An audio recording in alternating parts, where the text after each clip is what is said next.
à tous. Bonjour.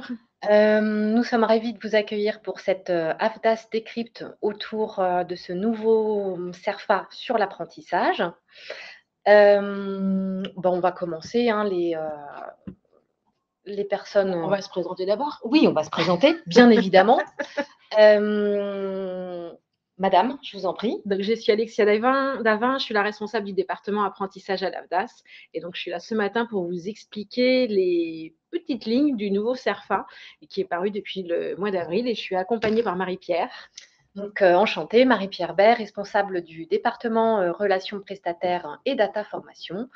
Voilà, on va vous accompagner, ce matin, sur, ce sujet, passionnant du CERFA, contrat d'apprentissage.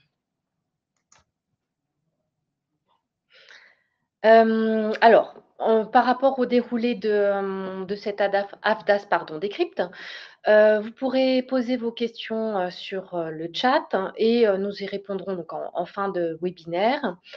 Par la suite, on vous enverra donc, par mail, le replay et le support, de présentation et puis de toute façon, vous pourrez toujours, accéder au replay de ce webinaire, sur, YouTube. Alors au niveau donc, des points que nous allons, aborder, aujourd'hui, donc, la découverte des évolutions du formulaire. Ensuite, la partie, effectuée donc sur, votre demande de prise en charge et puis donc, un petit peu l'AFDAS à votre service. Alors l'AFDAS, mais qu'est-ce que l'AFDAS? C'est donc un opérateur de compétences comme vous le savez, donc qui représente 31 branches, donc qui va, aller de la culture aux industries créatives, les médias, la communication, le sport, les loisirs et le tourisme. Nous avons donc, des missions, principales et régaliennes, donc, tout ce qui est, évolution, d'emploi, identifier les besoins de montée en compétences, développer l'accès à la formation. Évidemment, et ça vous concerne principalement, c'est donc promouvoir l'alternance, apporter un appui technique aux branches et puis donc, accompagner, on va dire, nos entreprises et nos publics particuliers, j'y reviendrai juste après, sur tout ce qui est transition écologique, tout ce qui est violence, harcèlement sexiste et sexuel, le handicap, la transition digitale. L'AFDAS a donc également 24 implantations territoriales avec donc 12 délégations régionales. Et donc, dans ce cadre, vous pouvez aussi rencontrer nos délégués régionaux. On y reviendra un petit peu plus tard, plutôt vers la fin de ce webinaire. Et donc, la singularité tout de même de l'AFDAS, c'est que l'on accompagne des publics spécifiques qui sont donc les artistes-auteurs, les intermittents, des journalistes pigistes et nos sportifs de haut niveau et les saisonniers. Et donc, via vos CFA, vous pouvez former ces futurs publics particuliers également.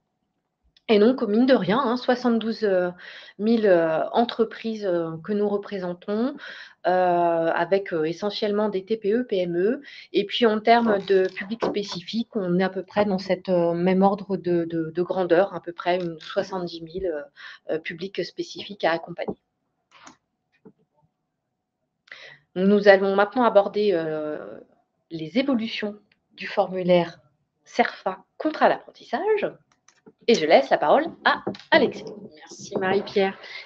Juste avant de démarrer, moi je voulais vous dire que l'année dernière, on avait travaillé avec 1600 d'entre vous, ce qui représente à peu près 47 000 contrats d'apprentissage. Donc voilà, on espère cette année continuer à travailler ensemble. Et c'est pour ça que je voulais vous expliquer aussi ce matin toutes les évolutions de ce CERFA et ce qu'on attendait de vous dans cet accompagnement. Et notre objectif à nous, cette année, c'est de faire 52 000 contrats, donc 52 000 apprentis à accompagner et à leur faire découvrir le milieu de l'entreprise et puis être formés.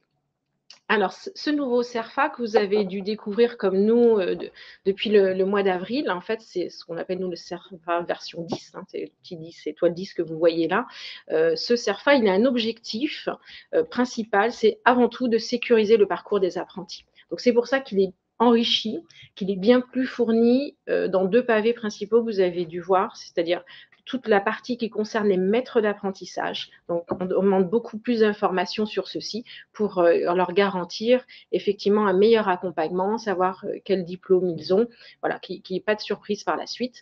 Et le deuxième pavé qui est fortement impacté, c'est le dernier, c'est celui qui vous concerne vous, c'est sur le lieu de réalisation en fait de la formation, qui est plus détaillé, mais on en parlera tout à l'heure.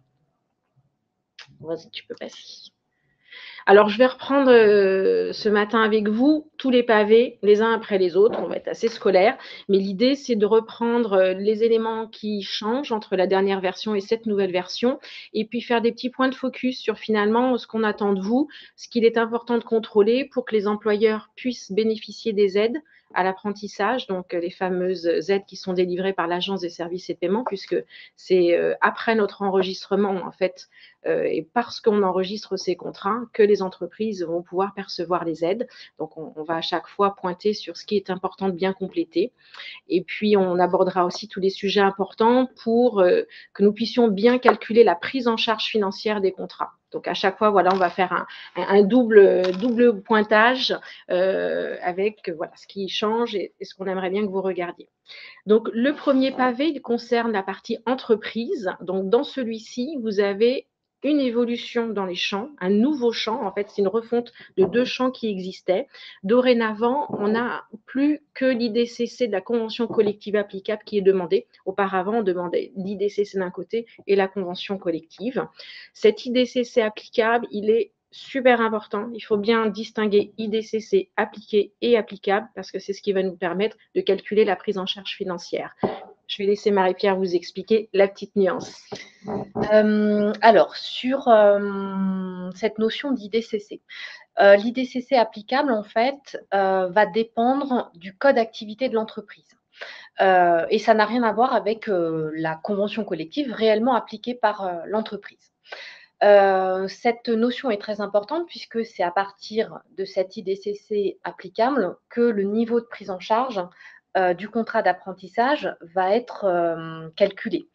Je vais prendre un exemple. Je suis une entreprise de l'audiovisuel. J'applique ma propre convention collective entreprise. Et donc, je vais devoir annoncer une IDCC applicable qui va relever du champ de la branche audiovisuelle, même si je ne l'applique pas en vrai dans mon entreprise, pour pouvoir bénéficier donc des niveaux de prise en charge liés à la branche audiovisuelle.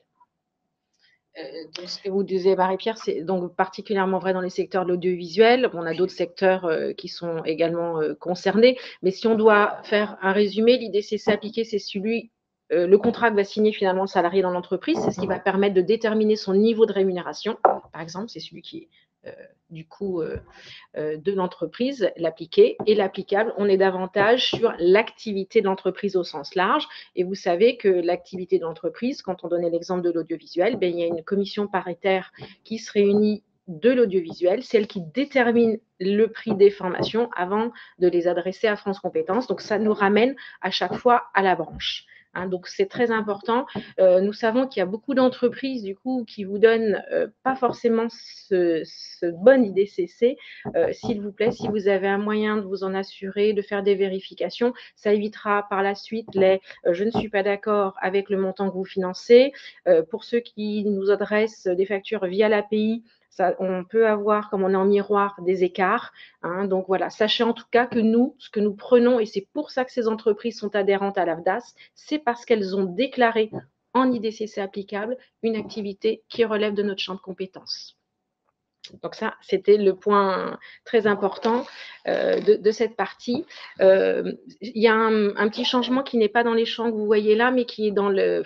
Vous avez dû tous lire à côté de votre CERFA, vous avez la notice. Et dans la notice, vous avez de nouveaux éléments qui apparaissent. Et vous allez voir que dans les employeurs, dans les types d'employeurs, vous avez un nouveau type qui apparaît, c'est l'employeur 30. Et ce type d'employeur, il est important pour nous, c'est celui qui nous permet de codifier les établissements publics qui accueillent des publics, c'est un peu bizarre, mais c'est pas le même public, c'est ce qu'on appelle les EPIC. Donc, eux vont se retrouver maintenant en type employeur 30. Ils n'existaient pas dans la précédente liste. Donc, il faudra bien les codifier comme ça pour les contrats que vous allez enregistrer avec eux. C'est aussi ce qui va déterminer le versement des aides, puisque en fait, à l'ASP, ils vont regarder le type d'employeur. Je vous rappelle que les entreprises qui relèvent du privé perçoivent les aides, donc les fameux 6 000 € depuis le 1er janvier, et puis que les entreprises du public ne les perçoivent pas, à une exception, les EPIC. Donc, eux en bénéficient bien, il faut bien les codifier, s'il vous plaît. C'est pareil, c'est important.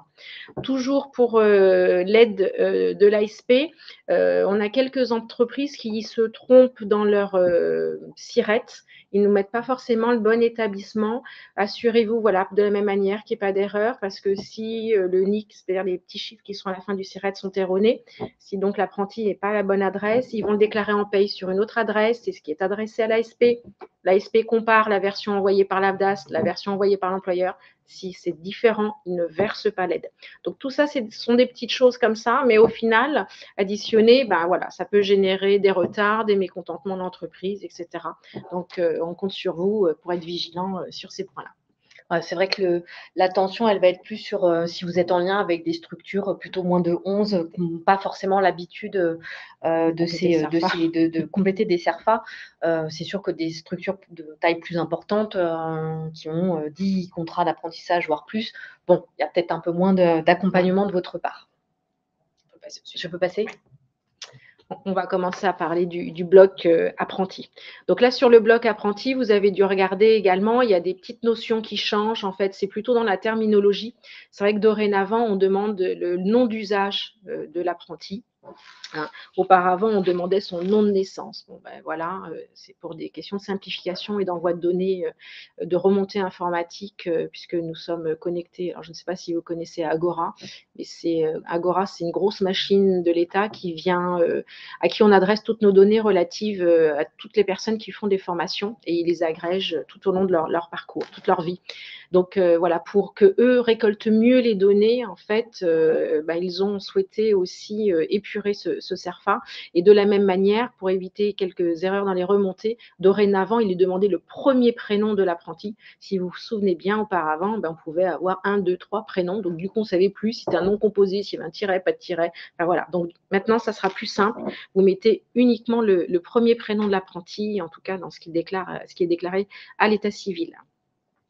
Dans les petites nouveautés sur ce pavé, vous avez également dorénavant la notion de est-ce que finalement l'apprenti a un projet de création d'entreprise. Hein, je vous rappelle, ça vous le savez pertinemment, que voilà, un jeune peut faire un contrat d'apprentissage dès lors qu'il a un minimum 16 ans, sauf dérogation, ou au maximum 29 ans révolus, sauf dérogation. Et l'une des dérogations d'âge, en tout cas pour continuer à se former sous ce type de contrat au-delà des 30 ans, c'est d'avoir un projet de création d'entreprise. Auparavant, ce n'était pas noté dans le CERFA, néanmoins, on vous demandait d'avoir un document de l'apprenti, alors c'était de la forme déclarative hein, sur un papier lambda. On vous demandera toujours le document, mais en plus, vous aurez à le renseigner directement dans le CERFA. Un nouveau petit pavé rajouté, un nouveau petit champ, c'est sur le courriel du représentant légal. Jusqu'à présent, lorsqu'on avait un mineur qui souhaitait faire un contrat d'apprentissage, en fait, l'accord de prise en charge était adressé respectivement au CFA, à l'entreprise et à l'apprenti. Or, il est mineur, il a un représentant légal, il est normal que cet accord de prise en charge et tout ce qui va avec soit adressé à son représentant légal. Donc, c'est pour ça qu'il y a cette nouvelle zone.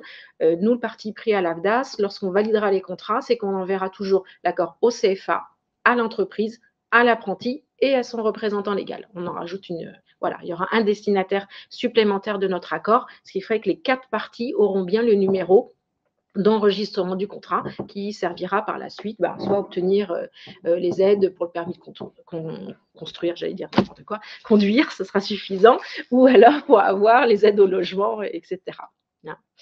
Qu'est-ce que je voulais dire? Sur la liste des sportifs, on l'avait déjà, donc ça pas de changement. Il faut bien que ça soit renseigné. C'est vrai qu'on fait un petit focus dessus parce que vous savez qu'on est partenaire de plusieurs grands événements qui vont se dérouler prochainement, et notamment les Jeux Olympiques qui auront lieu en 2024. Donc voilà, à ce titre-là, on est leur OPCO, donc on espère accueillir un maximum d'apprentis enregistrés sur les listes. La petite nouveauté, c'est qu'en plus des sportifs de haut niveau, sont également également bénéficiaires des décloisonnements d'âge, les juges et arbitres également indiqués sur les listes. Donc ça, c'est assez récent.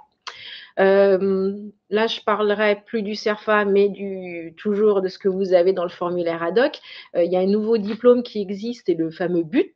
C'est pas tout récent, déjà l'année dernière, mais du coup, le CERFA, il n'avait pas été mis à jour. Donc, dorénavant, dans la liste des contrats et des diplômes, vous aurez dorénavant ce code 64 qui est tout nouveau. Voilà. Alors, le bloc maître d'apprentissage, j'ai commencé à en parler tout à l'heure. Donc, l'objectif du législateur, je vous disais, c'était effectivement que le jeune ait le plus d'informations possible sur son futur maître d'apprentissage.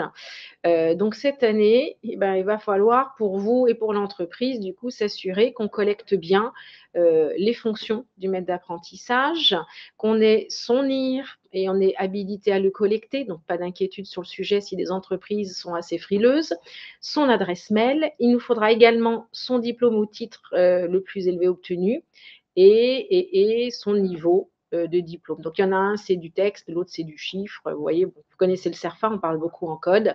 Donc, si vous avez une équipe tutorielle, bien évidemment, en tout cas, l'entreprise vous donnera 2 tuteurs pour accompagner le jeune. Ça, c'est toujours intéressant parce que si un maître d'apprentissage venait à partir pendant le contrat, ça évite de faire un avenant par la suite. On gagne toujours ce temps-là. L'intérêt de collecter le NIR, vous devez également le savoir, c'est que dans la loi, il est prévu que les maîtres d'apprentissage aient une gratification de 240 € au titre du compte engagement citoyen. Donc, ça vient après implémenter leur compteur et ils peuvent en bénéficier s'ils souhaitent partir en formation et le mobiliser, par exemple, dans le cadre de leur CPF. Et jusqu'à présent, effectivement, la Caisse des dépôts et consignations ne savait pas faire le rapprochement, finalement, entre un maître d'apprentissage et ce fameux compte engagement citoyen. Donc là, le fait de collecter le NIR, ça va permettre que toutes ces personnes qui se dévouent à accompagner des jeunes dans leur parcours, ils aient une reconnaissance, ils aient quelque chose en budget, j'allais dire. En plus, ils peuvent cumuler jusqu'à 3 années, donc jusqu'à 720 € via ce compte engagement citoyen. Donc, c'est pas neutre. Ça peut aussi motiver dans les entreprises des personnes. Alors, il ne faut pas que ça soit que pour l'argent, mais bon, c'est bien que c'est le nerf de la guerre. Donc, ça peut être un petit plus pour les motiver. Encadrer ces jeunes. C'est toujours une reconnaissance. Vous ferez attention, par contre, dans la liste, pareil, ils demandent le niveau de diplôme. Dans les niveaux de diplôme, ça sous-entend qu'ils aient des diplômes. Donc, ceux, en tout cas parmi les maîtres d'apprentissage qui n'auraient pas de diplôme, si évidemment vous êtes avec ce cas-là, vous mettrez indéfini et vous pourrez les enregistrer. Sinon, vous verrez, ça démarre au niveau 3, ce qui manque un petit peu. Je crois que j'ai tout dit là-dessus. Voilà.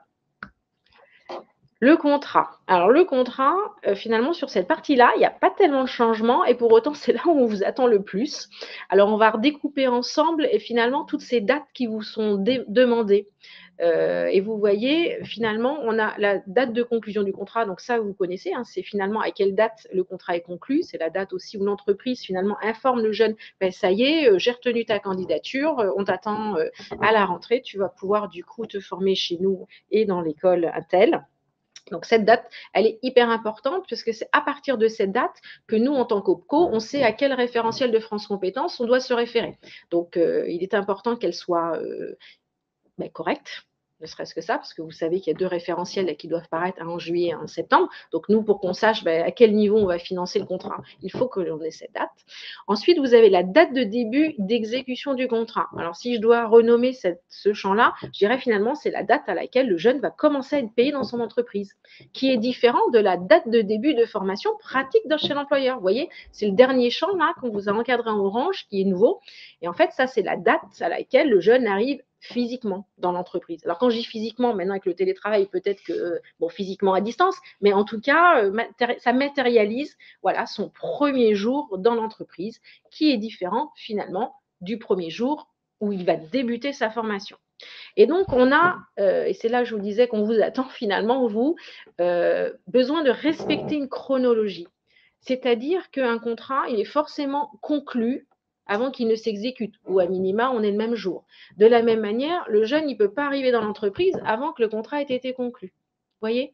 Donc, soyez vigilants, s'il vous plaît, sur ces dates, ça a une importance et notamment le changement qui est fondamental et c'est là où on va peut-être avoir des résistances côté entreprise, mais il faut qu'on soit bien alignés tous ensemble. C'est que dorénavant, un jeune qui va démarrer sa formation chez vous sans avoir trouvé d'entreprise, donc avec le fameux statut 7, hein, stagiaire de la formation professionnelle, ce jeune, dès qu'il va trouver une entreprise, même s'il est prévu qu'il n'arrive dans l'entreprise qu'un mois plus tard, il devra avoir un contrat qui soit conclu, égal, exécuté.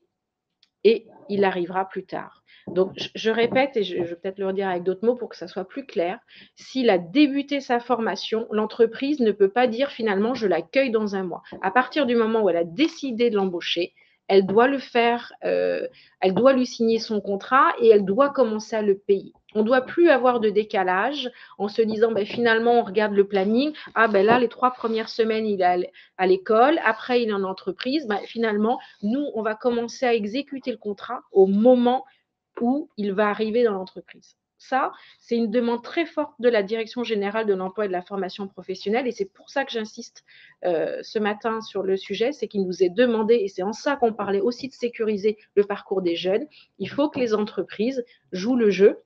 Et comme je sais que vous les accompagnez grandement dans tout ce qui est complétude de ce fameux CERFA, il faudra aussi leur annoncer qu'ils ne pourront pas différer en fait l'exécution du contrat et la mettre à la date de formation pratique chez l'employeur.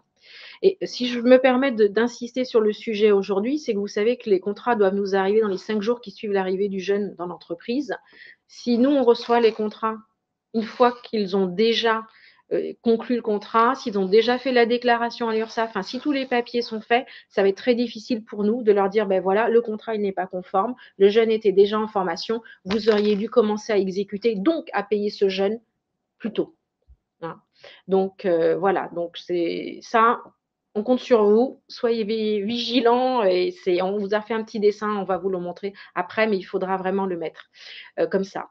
Je voulais vous faire aussi juste mais un petit focus très rapide dans les types d'avenants. Vous avez dû voir, vous avez un nouveau type d'avenant aussi dans la liste, dans le formulaire. C'est le motif 38. Avant, les avenants, grosso modo, vous aviez un fourre-tout qui est le 36. Ben maintenant, vous avez un code supplémentaire qui est le 38, c'est-à-dire que si le jeune change de lieu de formation, pardon, pas de formation, mais de lieu de formation, dans ce cas-là, il faudra nous adresser un avenant en type 38 et on saura qu'il continue de suivre la même formation, mais à un endroit différent, toujours dans l'idée, on isole tout ce qui est partie réalisation de la formation pour sécuriser le parcours du jeune. Il y a un autre petit changement dans les avenants, je ne sais pas si vous l'avez vu, c'est dans le type 35. En fait, jusqu'à présent, depuis la réforme, en fait, tout ce qu'on rentrait dans les types 35, c'était le changement de formation. Aujourd'hui, pareil, le ministère du Travail ne veut plus qu'on utilise ce code 35 pour les changements de formation. S'il y a un changement de formation, on rompt le contrat, donc c'est une rupture, et un nouveau contrat. Alors, les entreprises vont peut-être vous dire c'est fastidieux. Alors oui, c'est peut-être fastidieux, mais le bénéfice, c'est qu'elles auront les aides sur les deux. Donc, c'est quand même pas neutre. C'est toujours un argument quand on dit va y avoir l'aide. Donc là, voilà, rupture, ça repart pour un nouveau contrat. Ils redéclenchent les aides pour 12 mois. Ça peut passer comme ça. Pourquoi je vous dis ça? Parce que changement de formation type 35, qu'on avait jusqu'à présent, bah oui, il change de formation, donc peut-être que le tuteur change. Enfin, tout ce qui est lié au contrat, ça n'a plus de sens. Donc c'est pour ça que c'est vraiment une rupture à un nouveau contrat. Par contre, l'avenant 35 continue d'exister, mais sa modalité a évolué. Alors, on devrait avoir assez peu le cas, nous, à l'AFDAS, parce qu'en fait, ça concerne des bacs pro qui sont conclus avec des jeunes et pour lesquels, au bout d'une année, vous allez décider conjointement de les passer plutôt en CAP. Donc, vous voyez, on est dans un cadre bien. Je dirais, il est dans le même cursus, l'apprenti, mais du coup, voilà, il avait commencé le bac pro, c'est peut-être un peu trop difficile, je ne sais pas. Donc, voilà, au bout d'un an, on rétrograde, il passe au CAP et là, le type 35 fonctionne. Bon, nous, c'est vrai que Marie-Pierre, à l'AFDAS, on voit bien qu'on est plutôt sur des niveaux de diplôme un peu plus élevés, mais si ça existe, en tout cas, sachez, ça peut vous servir avec d'autres. Voilà sur ce pavé contrat. Donc là, on vous a mis le petit pictogramme et un petit dessin, c'est ce que je vous disais tout à l'heure. Voilà, pensez à la chronologie, hein, toujours. La date de conclusion, c'est toujours la plus vieille. Et puis après, si la date de formation est avant, dans cet intervalle-là, pensez du coup à bien nous la faire coïncider avec la date d'exécution. On va arriver. Vas-y, continue, je t'en prie. On va arriver au pavé qui vous concerne encore plus, j'allais dire, c'est tout ce qui a trait à la formation. Donc là, de la même manière, vous avez vu que votre pavé s'agrandit de plus en plus. Bientôt, on va passer à une page supplémentaire. Donc cette année, dans les grands changements, on va vous demander finalement si le CFA responsable, c'est bien le lieu principal de la formation, parce que vous êtes beaucoup à être organisme de gestion, vous avez des UFA un peu partout, et c'est vrai que en tant qu'OPCO, mais pas tant d'ailleurs nous que plutôt les services de l'État, ils veulent savoir finalement où sont les jeunes physiquement parlant, et c'est important aussi pour le jeune que ça soit noté. Donc c'est pour ça que dorénavant, vous aurez à nous préciser si effectivement c'est le même lieu entre le logé et le lieu de formation, ou s'il y a deux lieux distincts. Et dans ce cas-là, vous avez un pavé si le jeune va en formation à un lieu différent, et on va vous demander plein d'informations. On vous demande l'UAI, ça si vous l'avez, si c'est facultatif. S'il n'y a pas d'UAI sur les 7 établissements, bien évidemment, vous ne le mettez pas. On vous demande le SIRET de cet établissement, on va vous demander l'adresse, etc. Donc ça va être quand même plus complet. Là, ce qu'on peut déjà relever, parce qu'on a commencé à recevoir des CERFA version 10, c'est que du coup, quand les entreprises enregistrent le CERFA sur notre portail, du coup, comme nous, on n'a pas encore fait évoluer notre site internet, c'est en cours, l'évolution du portail. Et aujourd'hui, ils sont un peu, on leur demande un SIRET, mais ils ne savent pas quel SIRET ils doivent mettre. Alors, quelques-uns, les petits rigolos, ils ont tendance à nous mettre celui de l'établissement de formation. Donc ça, c'est à éviter, puisque du coup, c'est à celui-là qu'on va régler les factures. Donc, si on vous pose la question, lorsque vous remettez le CERFA, insistez bien auprès des entreprises et dites-leur qu'il faut que l'entreprise, quand elle enregistre le contrat sur le portail Maya, elle mette le SIRET du CFA responsable. C'est vraiment celui-là qu'elle doit nous compléter. Voilà. Ça, c'était principalement pour ça. Bon, ça, pour le reste, je pense que c'est bon. On est bon. Alors, avant, vas-y sur la demande de prise en charge. On est bon, on continue. Donc, non, voilà, donc là, c'était ce que je vous disais tout à l'heure. Donc ça, c'est le portail. Donc l'entreprise doit déposer son contrat sur le portail de l'AFDAS. Quand on dit elle le dépose, c'est-à-dire qu'elle va ressaisir les éléments qui figurent dans le CERFA. Donc bien évidemment, c'est ce qu'on a vu ensemble. L'intérêt, c'est que les informations qui figurent dans le CERFA soient correctes. Donc là, nous, ce que l'on va vérifier, c'est l'âge de l'apprenti. On va vérifier l'âge du maître d'apprentissage. On va vérifier le SIRET de l'entreprise. On va vérifier que le jeune a démarré soit par la formation, soit par le contrat, mais pas plus de 3 mois avant, pas plus de 2 mois après, super important. Le contrat, il englobe forcément le passage des examens. On n'a jamais un contrat de travail qui se termine avant que le jeune ait passé son diplôme. D'ailleurs, vous voyez bien dans la terminologie qui figure sur ce contrat, on parle toujours de formation, y compris quand il est en entreprise. Donc, un apprenti, ce n'est pas un salarié comme un autre. Il est en formation, que ce soit dans l'entreprise ou dans le centre de formation pour apprentis. Donc, l'employeur nous dépose son contrat dans les 5 jours qui suivent le démarrage du contrat. Pour le coup, ils remplissent tous les éléments. À la fin, on leur demande de nous joindre, en fait, le CERFA et la convention. Ça, c'est les 2 documents obligatoires. S'il y a création d'entreprise, ils nous joignent le formulaire également. S'il y a une convention de réduction ou majoration de parcours, il nous faut la convention idoine. Si on est sur un CFA d'entreprise, bien évidemment, c'est aussi le document qui va bien pour qu'on récupère tous les éléments financiers. Nous, c'est avec ça qu'on calcule la prise en charge. Le calendrier et le programme sont facultatifs. Nous, à réception, on devrait tenir le délai des 20 jours. L'année dernière, on a réussi, donc on espère continuer cette année. On envoie tous les éléments dans des cas où, comme vous le savez, ça part à l'agence des services de paiement et c'est à partir de ce moment-là que l'aide est enclenchée. Donc, pour cette année, c'est 6 000 € pour 12 mois, ça fait 500 € par mois. Pour les CFA qui utilisent les services dématérialisés, c'est-à-dire l'API, vous êtes actuellement à peu près 500 à l'utiliser avec l'AFDAS en tout cas. Et pour les 500 qui sont accrochés, globalement, on a reçu au moins un contrat via l'API et par contre, on reçoit davantage de factures. Donc, si vous nous adressez les éléments par l'API, là, on ne vous demande que la convention. Par contre, il faudra bien que dessus, on ait le mandat de gestion. C'est super important, ça nous évite de perdre du temps parce qu'après, on relance l'entreprise. Déjà qu'elle ne voulait pas faire les démarches, alors là, elle ne comprend pas pourquoi on lui demande un mandat qui ne figurait pas dans la convention. Et petite précision, pour en fait les entreprises qui ont moins de 11 salariés, elles ont le droit à une aide supplémentaire qu'on appelle l'indemnité à la fonction tutorale. Dans ce cas-là, il y a un formulaire à compléter.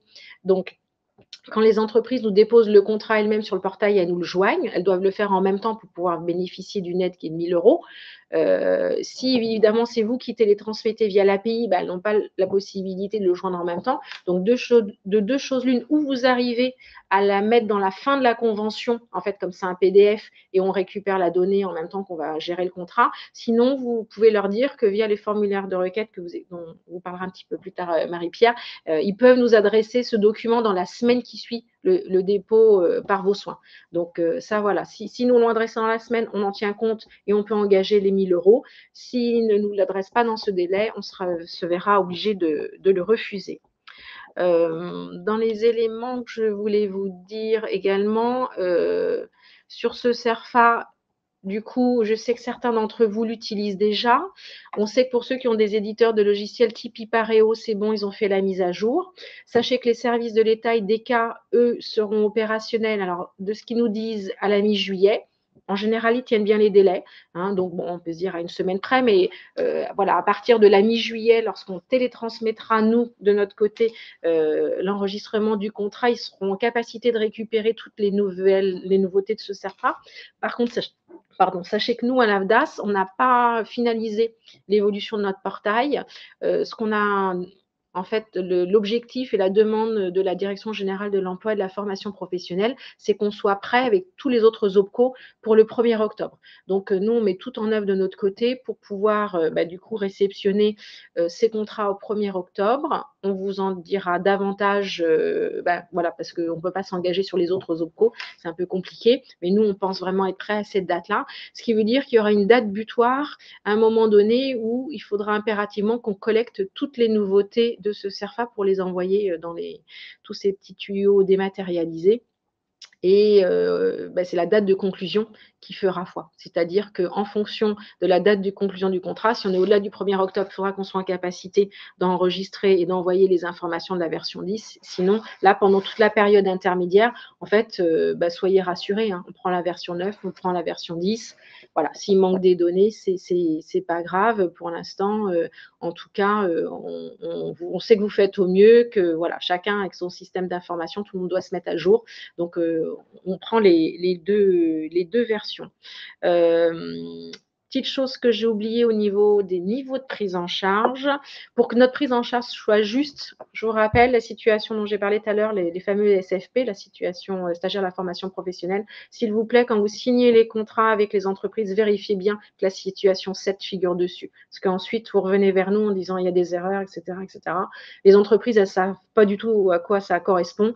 Donc, pour elles vont juste regarder, voilà, le jeune, il était où avant, il était étudiant, il était demandeur d'emploi. Ils ne savent pas. Donc, nous, c'est important que vous les relisiez parce qu'ensuite, vous allez nous dire, moi, il manque 2 mois de financement, il manque 3 mois de financement. Et nous, si on n'a pas le bon document, on ne peut pas revenir dessus. Donc, ça, c'était la première chose. Et la dernière que je voulais vous dire, c'est qu'on vérifie sur tous les contrats que nous recevons que votre titre est bien actif.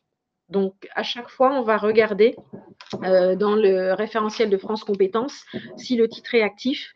Ce qui compte, c'est la date de début du contrat. Donc, on va regarder la date d'exécution du contrat, si j'utilise le bon terme, et on va regarder si le titre il est actif à cette date-là. S'il est actif, c'est bon, on finance, sinon c'est un refus.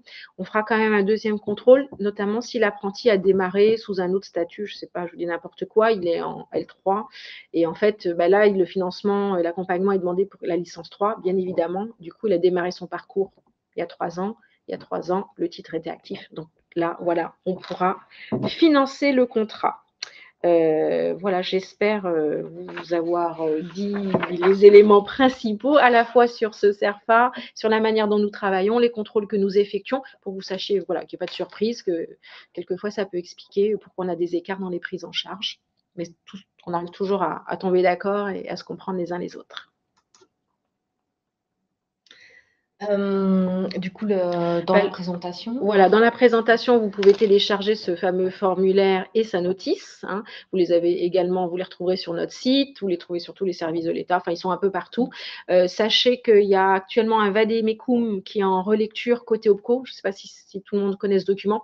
En fait, c'est un document avec lequel on a travaillé, les 11 OPCO, pour reprendre toutes les règles qui concernent le contrat d'apprentissage. Donc, on avait fait une version il y a 2 ans. Avec les changements actuels, on l'a mis à à jour. Il est en relecture, il part à la DGEFP à la fin de la semaine, donc il paraîtra à la rentrée. Et nous savons que la DGEFP, parce qu'ils nous ont contactés également, souhaite mettre à jour leur précis d'apprentissage. Et eux aussi l'ont en chantier, donc ils espèrent le publier à partir du mois de septembre. Donc vous retrouverez aussi ces documentations à chaque fois sur notre site internet et également sur les sites des services de l'État. Alors du coup, merci pour cette magnifique transition, Alexia. Donc vous recevez a priori pour la plupart la newsletter. Donc évidemment, ces notions de vade-mecum et de précis, on vous les communiquera sur la newsletter ou via des mailings.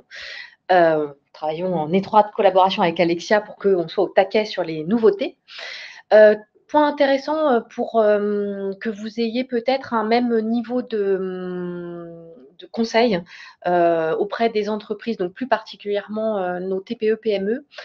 Nous avons, peut-être que vous l'avez déjà utilisé pour certains, un simulateur de calculateur pour l'alternance qui va prendre en compte la totalité en fait des charges sur un contrat et on va dire des prises en charge à la fois pédagogiques et autres, donc par exemple l'aide à l'embauche et pour les moins de 11, l'aide à la fonction tutorale.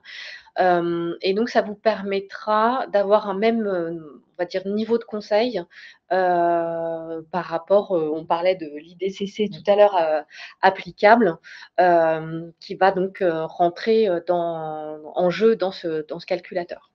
Donc, c'est pareil, hein, vous aurez le lien sur la présentation qui vous sera envoyée. Ensuite, donc, quand même, quelques éléments sur les contacts que vous pouvez avoir, vous, en tant que CFA avec l'AFDAS. Donc, vous avez, via le site internet, différents onglets qui vous permettent d'être accompagné et puis de nous contacter. Alors, essentiellement, pour tout ce qui va être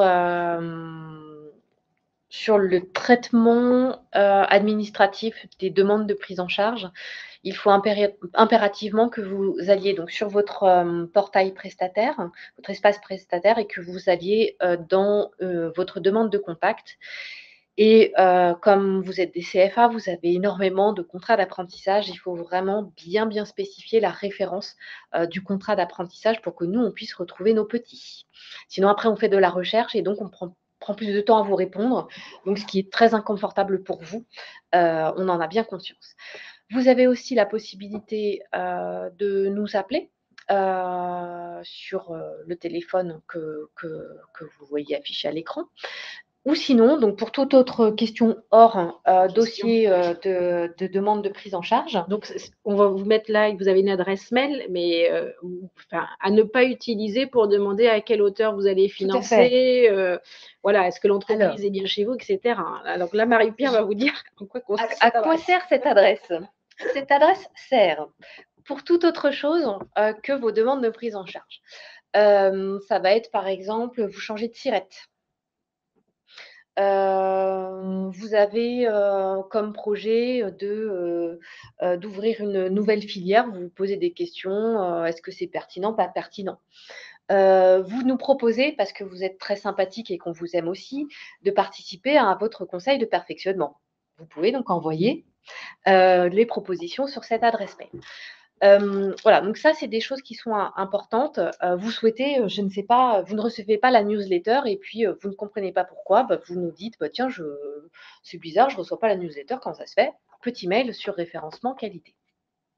Voilà, donc tout ce que vous voulez, sauf la partie gestion de vos demandes de prise en charge. Alors, ça arrive de temps en temps, donc évidemment, on ne vous laisse pas comme ça, sans information et sans retour. Mais elle n'est pas dédiée à cet aspect, cette petite adresse mail. Est-ce que donc, du coup, on va d'abord voir avec Emeline si on a des questions qui ont été récurrentes pour pouvoir vous y répondre. Oui, regarde le chat. Le chat. Ah oui, je vais aller dans les favoris. Excusez-moi, je ne maîtrise pas encore très bien je ne suis pas très digitale native. Ah, bah oui. Alors l'IDCC est correct, c'est la grande question. En fait, il faut que vous demandiez à l'entreprise, finalement, qu'est-ce que vous faites? Quelle est votre activité? Et c'est surtout en fonction de ça que vous saurez. Typiquement, les journalistes, dans l'audiovisuel, ils ont un IDCC pour leur rémunération qui est celui des journalistes, mais l'entreprise, c'est une chaîne de télé, donc vous savez que c'est l'audiovisuel. Après, je dirais qu'à l'AFDAS, on a quand même beaucoup d'entreprises que vous connaissez. Enfin, nos secteurs sont des secteurs un peu emblématiques et vous devriez rapprocher assez facilement. Mais c'est vrai que certains nous mettent des codes brochures, enfin, ils nous mettent des trucs un peu bizarres. Il y a des listes aussi après Oui. qui existent. Après, peut-être, chaque entreprise a un conseiller, AFDAS. Donc, si jamais il y a gros doute, vous pouvez dire, assurez-vous auprès de votre conseiller parce que nous, en plus, dans la base de données, l'entreprise, elle est enregistrée avec un IDCC applicable, donc on peut recouper avec le conseiller. Et vous voyez, on parlait tout à l'heure du calculateur alternance, c'est-à-dire vous pouvez aussi dire à l'entreprise, nous, on a vérifié ça sur le calculateur, vous, votre simulation, elle est identique, et du coup, entre le conseiller, l'entreprise et vous, qu'on ait effectivement des échanges comme ça communs. Le SIRET à mettre est celui du siège social ou du lieu d'exécution. En fait, le SIRET alors là, je pense que vous parlez du CFA.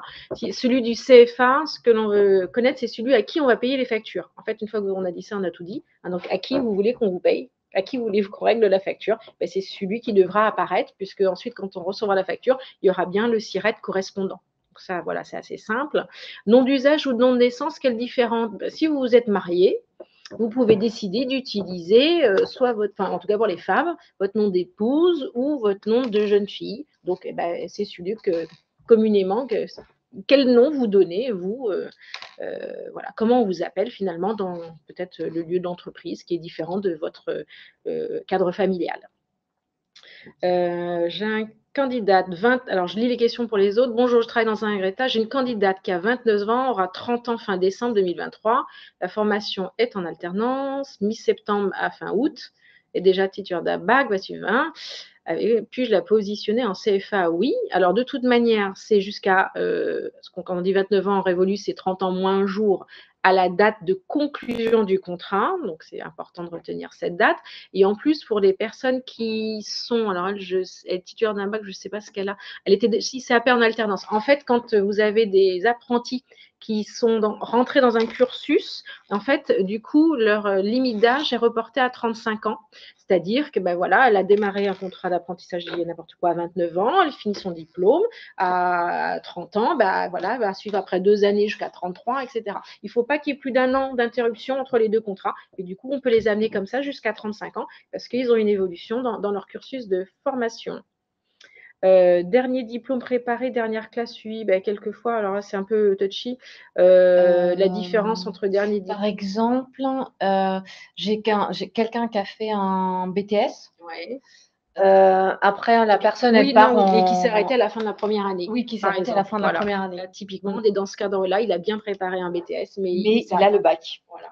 Le dernier diplôme, c'est le bac. Mais sa dernière classe suivie, si en c'est première un année, BTS sa première année. Voilà, exactement. L'entreprise, elle vous refusera pas de vous donner le NIR. De toute façon, c'est dans maintenant on a des textes, et si vous lisez, vous avez dans la notice, là, vous allez voir, on est passé de 9 pages à 13 pages. On n'a que du RGPD, donc ça dit bien qu'ils doivent donner le NIR. C'est comme ça et pas autrement. Et en plus, c'est bête parce que leur tuteur ne toucherait pas les 240 € du compte engagement citoyen. Donc, ils nous donnent déjà le NIR de l'apprenti. Il n'y a pas de raison qu'ils ne nous donnent pas les NIR des maîtres d'apprentissage. La date de début d'exécution peut être la même que la date de début de formation chez l'employeur. Eh bien, oui, ça peut être la même dans ce cas-là. Ça veut dire qu'il va commencer à être payé, par exemple, le 1er septembre, et physiquement, il est bien le 1er septembre. On peut avoir toutes les dates à l'identique. Après, voilà, on peut avoir date de conclusion qui est égale à date d'exécution, qui est égale à date de formation chez l'employeur. En fait, c'est parce que dans certains cas, on a des nuances, mais dans la majorité des cas, je pense qu'on aura effectivement des dates similaires. Ça veut dire que potentiellement, la formation, la formation, soit il va démarrer plus tard la formation. C'est ça. Voilà, il démarre déjà par l'entreprise. Ça arrive aussi. Oui, ça peut arriver. Oui, parce que souvent les jeunes arrivent, on voit par exemple pour les rentrées qu'on lit en septembre, les jeunes arrivent au mois d'août dans les entreprises. Oui, ce qui est plus confortable parce que l'intégration se fait tranquillement. Exactement. Comment fait-on pour codifier le cas d'une personne qui attend ses résultats pour savoir si elle a bien validé? Ça, on ne peut pas. Enfin, on peut pas. Oui, on peut dire que donc dans la dernière année, elle était à ce niveau-là, mais il n'y a rien qui est prévu pour dire elle est en attente de ses résultats. Non. Ben, il n'y a pas tout, il y a encore des trous dans la raquette, on n'arrivera pas à tout avoir. Pourrait-on avoir la chronologie des dates à respecter? C'est confus. Alors, je répète, je vais essayer parce qu'on a plusieurs cas de figure. Donc, le premier cas, c'est le jeune qui démarre sans entreprise, on va dire. Donc là, on est sous statut, bien souvent statut formation, stagiaire de la formation professionnelle. Donc, il démarre par le CFA. Donc ça, c'est ce qu'on va retrouver dans le pavé formation. Ça sera, il va démarrer par la formation. Ensuite, il va trouver son entreprise. Donc, on va avoir la date de conclusion, c'est-à-dire la date de signature du contrat, qui va être également la même que la date d'exécution, puisque c'est la date à laquelle il va être payé. Et on a dit qu'on n'attendait pas pour exécuter puisqu'il était déjà en formation. Et par contre, la date de formation en entreprise, elle va arriver plus tard, puisque on est dans le cas où le jeune fait de la formation et arrive ensuite dans l'entreprise. On a un autre cas où là, qui est différent, c'est le cas où le jeune débute là en entreprise. Donc, on est d'accord. Là, on va avoir une date de conclusion, par exemple, en juin. Avec l'entreprise, ils se mettent d'accord en juin qu'ils vont l'embaucher. Donc, on va avoir une date de conclusion en juin. Par contre, il va arriver, on va dire, en entreprise au 1er août, ce qui veut dire qu'on exécute au 1er août, qui est égal à la date de début de la formation en entreprise. Et par contre, on aura par exemple au 1er septembre la date de début de formation. Voilà, j'espère avoir été plus claire. Ce qu'on fera très certainement d'ailleurs, on fera des petites pastilles avec des petits schémas pour que vous puissiez vous y retrouver, pour que ça soit aussi clair de votre part. Mais voilà, le mieux, c'est de l'inscrire en faisant des petites frises pour respecter ces dates. Donc ça, c'est bon, ça fait les deux, je crois. C'est les deux, oui. Ouais. Pouvez-vous expliquer la date de conclusion et d'exécution? Voilà, c'est ce que je viens de dire. Donc ça, c'est bon. Si le CFA propose que des formations à distance, est-ce qu'on peut cocher la case qui dit que le CFA est le lieu de réalisation principal? Oui. Oui, Là, il n'y a pas de choix. De toute façon, vous allez nous préciser qu'on n'est que dans le cas du distanciel, effectivement. Voilà. Quelle échéance est définie pour l'utilisation de l'ancien CERFA? C'est ce que je vous disais, c'est-à-dire que nous, en tout cas, l'objectif, c'est la bascule 1er septembre. On attend en fait le go de la DGEFP. Donc ça, on vous le communiquera. En tout cas, le prévisionnel, c'est celui-ci, c'est-à-dire pour tous les contrats conclus jusqu'au 30 septembre, on peut utiliser indifféremment V9, V10. À partir du 1er octobre, tous les contrats qui seront conclus à partir du 1er octobre, on n'utilisera plus que la version V10. Le CFA peut-il saisir le CERFA sur la plateforme de l'AFDAS? Bien évidemment. Il a un bouton générer son CERFA. Par contre, en ce moment, il génère que la V9, pas la V10, puisqu'on ne demande pas les champs supplémentaires. Mais à partir d'octobre, il aura soit V9, soit V10, suivant la date de conclusion. Pouvez-vous nous redonner le nom du formulaire? Ça s'appelle, alors là vous parlez de l'indemnité à la fonction tutorale, donc c'est le formulaire qui s'appelle demande d'aide à la, comment il s'appelle? C'est la demande d'aide à la fonction tutorale, je crois, tout simplement. Oui, sur le site internet, sur notre site internet, vous mettez aide à la fonction tutorale. Et vous allez avoir. Par contre, vous allez voir dans le corps du texte, on vous demande le numéro, on demande le numéro de contrat, on demande des choses. Ils n'ont pas besoin de remplir toutes ces zones-là, parce qu'ils sont en train de saisir sur le portail. Donc, suffit, qu'ils nous disent bien que c'est pour accompagner tel jeune et que ça couvre telle période. Et nous, on sait, on prend en charge 10 mois à 100 €. Donc, voilà ce qu'on peut leur apporter. L'API. Alors, l'API, il y a plein d'API qui existent. En tout cas, ce qu'on appelle l'API CFA, c'est un web service qui fait que le système d'information du CFA parle au système d'information de l'AFDA. C'est-à-dire qu'on va envoyer des flux de données entre deux systèmes. Donc, certains CFA utilisent cette API, pas tous. Donc, pour l'utiliser, il y a plusieurs possibilités. C'est soit avoir un éditeur qui propose ce service. On a SCForm, on a Ipareo, on en a 4-5 sur le marché qui existent. Donc, eux, ça fait partie du package. Quand vous prenez ces solutions pour gérer les contrats d'apprentissage au sein de votre CFA, Ils vous le mettent à disposition. Et en fait, chez nous, il suffit d'obtenir une clé. En fait, allez dans votre portail Maya, pareil, vous avez un gros bouton qui s'appelle générer la clé. Vous cliquez dessus. Ce ne sont que des données cryptées. Et ensuite, du coup, ça permet au CFA de télétransmettre les données du contrat ou de télétransmettre des factures. Et à terme, il est prévu que vous puissiez rompre via la télétransmission, envoyer des avenants, etc.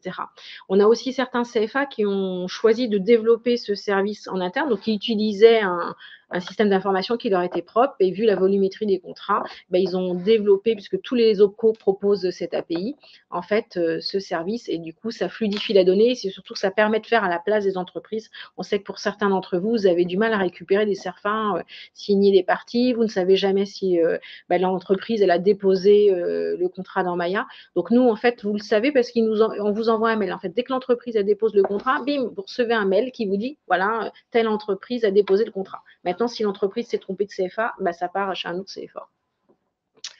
Est-il possible pour un apprenti de 14 ans, oh là là, de signer un contrat pour lequel la date de début de contrat se situera le lendemain de ses 15 ans? Alors, on a des cas très, à part, alors 14 ans, en fait, ça semble compliqué parce que ça arrive pour ceux qui ont eu le brevet des collèges, mais en fait, notre intervention et notre financement nous démarre effectivement que le lendemain de ses 15 ans, mais oui, il y a des possibilités, effectivement, en amont. Mais en tout cas, les enregistrements, les financements n'interviennent qu'après les 15 ans et un jour. Si la date de conclusion est la même que… J'aurais dû faire des dessins. Si la date de conclusion est la même que la date de début du contrat, est-ce que l'entreprise peut déclarer l'apprentissage à l'OPCO avant la date de début du contrat? Oui, on peut les éléments, en exactement. Fait, vous les déposer. Alors, oui, sauf que c'est un peu bizarre parce que tu ne peux pas dire que tu as conclu 3 mois avant parce que tu n'as pas encore conclu. C'est très bizarre. Voilà. En fait, après, nous, c'est ce qu'on va regarder. C'est-à-dire, aujourd'hui, on ne peut pas recevoir un contrat qui va être conclu dans 3 mois. Donc, si sur le CERFA, c'est marqué que le contrat est conclu en novembre, il y a un problème. Voilà, on n'est pas dans le futur. Donc, nous, dans ce que l'on reçoit, typiquement les CERFA qu'on reçoit aujourd'hui, ils sont forcément conclus avant aujourd'hui. Donc, c'est ça que vous allez devoir quand même regarder. Sinon, c'est retour vers le futur, quelque part. C'est ça, ça nous arrive. Ça peut arriver. Mais oui, il faut faire attention à ça. On fera peut-être des schémas. Il va falloir faire des schémas. C'est bien les schémas. Dans la newsletter, on va faire des petits schémas. Ouais. Et il n'y a plus de questions? Non. Alors ensuite, nous, on va vous envoyer un petit sondage rapide pour que vous puissiez donner votre avis sur ce webinaire. C'est ça, savoir si ça vous est utile ou pas, et si vous avez besoin d'autres choses, il ne faut pas hésiter non plus. De toute façon, nous, on aura toutes les questions qui ont été posées. Si l'AFDAS Decrypt a répondu, on reviendra pas forcément vers vous, mais quand il y aura des questions peut-être un peu précises ou un peu spécifiques, on va regarder. Après, vous étiez nombreux aujourd'hui, donc on va peut-être pas vous répondre dans la journée, parce qu'il faut quand même qu'on ait qu'on décrypte, si je puis dire, excusez-moi, toutes les questions qui ont été posées et qu'on analyse un peu la donnée, mais on reviendra vers vous quand on identifiera que c'est nécessaire. Tout à fait. Je crois qu'il y a encore une petite slide. Qui vous dit à bientôt. Donc, merci Marie-Pierre, on a été ravis d'être avec vous ce matin. Bon, pour la plupart, quand même, vous nous connaissez bien, donc voilà, n'hésitez pas, vous savez qu'on est joignable assez facilement. On essaye de vous rappeler le plus rapidement possible, de répondre à vos questions, et on sait qu'elles sont nombreuses, et du coup, on avance tous ensemble, donc voilà, continuons ainsi. Merci à vous. Merci, à bientôt. Très bonne journée. Au revoir.